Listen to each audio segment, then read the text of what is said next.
À quoi peut bien ressembler une simulation de l'armée américaine? Gump! Quel est ton seul et unique but dans cette armée? Faire tout ce que vous me demandez, sergent instructeur? Eh bien, en 2004, les joueurs Xbox, ils ont eu une ébauche de réponse à travers un jeu qui s'appelle Full Spectrum Warrior.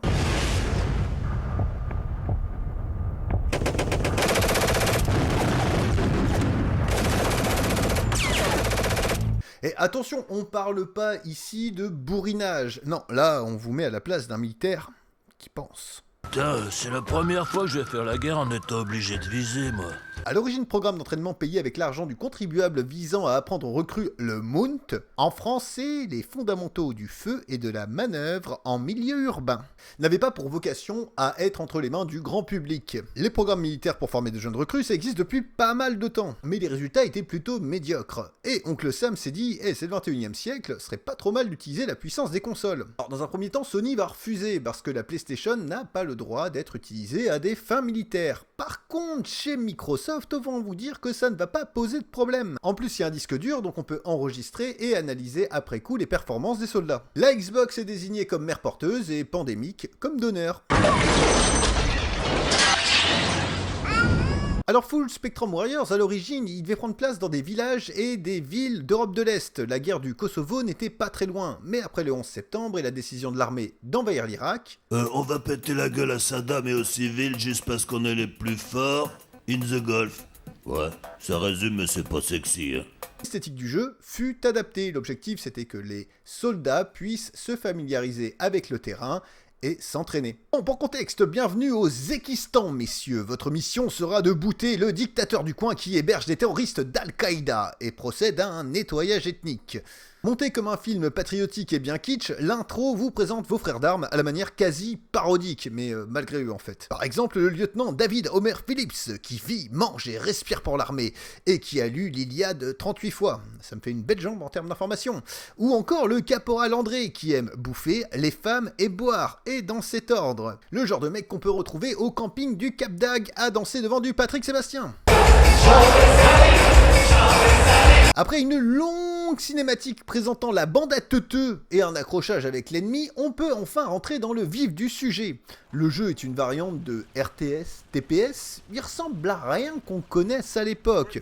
Tout vient de la volonté de former des chefs d'escouade. Et dans la doctrine américaine, le chef d'escouade, il est là pour observer, coordonner, donner des ordres et éviter que son équipe ne perde le contrôle.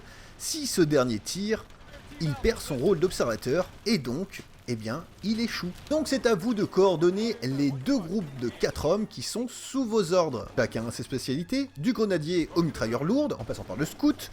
À vous de tirer parti des caractéristiques de chaque soldat en fonction du contexte. On suit l'objectif en déplaçant les troupes à couvert et en opérant des manœuvres de contournement. Le tout avec une caméra dynamique et diablement immersive.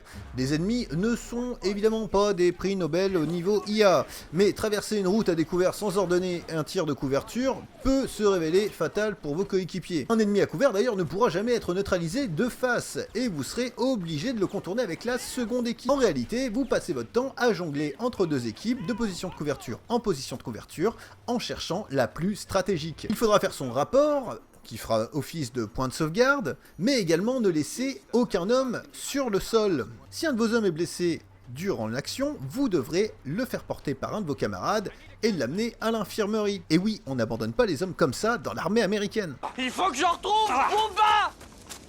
Et là, on touche au cœur du gameplay. Avancer, contourner, neutraliser et bis repetita. Alors c'est très stimulant au début, mais au bout de 3 heures, la lassitude se fait vite ressentir.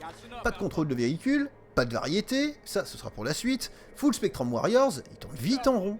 Malgré tout, Pandémique agrémenta le jeu d'un mode de joueur en ligne, que je vous présenterai pas parce que les serveurs sont fermés depuis. Le titre se termine en 10 heures, mais il vaut le coup d'être essayé. Surtout qu'il est à très bas prix sur GOG et il est compatible série X. Alors en conclusion, Full Spectrum Warriors, il est dépassé. Après la bataille de Fallujah en Irak, l'armée américaine a révisé le MOUNT. En fait, Full Spectrum Warriors apprend des techniques et des tactiques qui n'existent plus. On privilégie aujourd'hui le passage à travers les appartements en défonçant les murs et on évite les fenêtres. Full Spectrum Warriors, c'est une fenêtre sur le passé. Le temps où les troupes pouvaient se déplacer en pleine rue dans des combats urbains semble complètement révolu. Et malgré tout, la chose amusante, c'est que Full Spectrum Warriors, il est encore utilisé aujourd'hui mais par les psys. Mais de guerre, les soldats atteints de troubles post-stress traumatiques. Et c'est assez ironique de voir qu'un logiciel ayant été conçu pour préparer au combat a survécu comme le meilleur moyen d'en guérir. Alors si vous avez un peu d'argent de côté, eh ben essayez cette bizarrerie. C'est sympa, hein. Peu d'entre vous iront au bout, je pense que vous serez lassés avant. Après, si vous voulez vraiment avoir l'expérience complète, je vous conseille sa suite, Tin Hammer, qui est vraiment cool. Sur ce, bonne journée à vous, et bonne fin de vacances.